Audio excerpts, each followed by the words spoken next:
અમદાવાદમાં seventh day school હવે સરકારી નિયંત્રણ હેઠળ છે। વહીવટદાર તરીકે નિમણૂક થયેલા ડીઈઓએ ચાર્જ સંભાળ્યો છે। ડીઈઓની હાજરીમાં સરકારી અધિકારીઓએ વહીવટનો ચાર્જ લીધો છે। શાળા બહાર વાલી મંડળ અને જનાક્રોશ સંઘર્ષ સમિતિની ઉજવણી।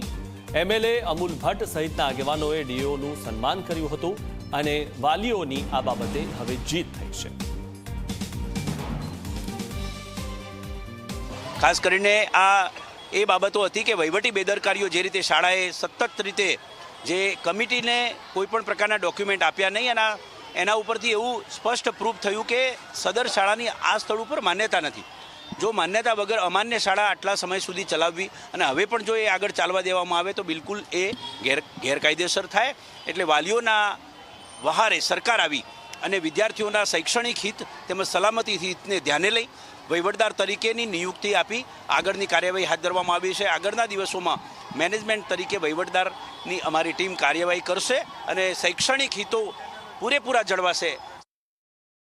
સરકાર હસ્તક લેવાનો નિર્ણય એ વાલીઓના અને બાળકોના હિતમાં જ છે। એ લોકોનું શિક્ષણ કોઈ પણ સંજોગોમાં ગુજરાત સરકાર બગાડવા દેવા માગતી નથી। આ સ્કૂલ હાલમાં સરકારના 2 પ્રતિનિધિઓ મૂકવામાં આવ્યા છે।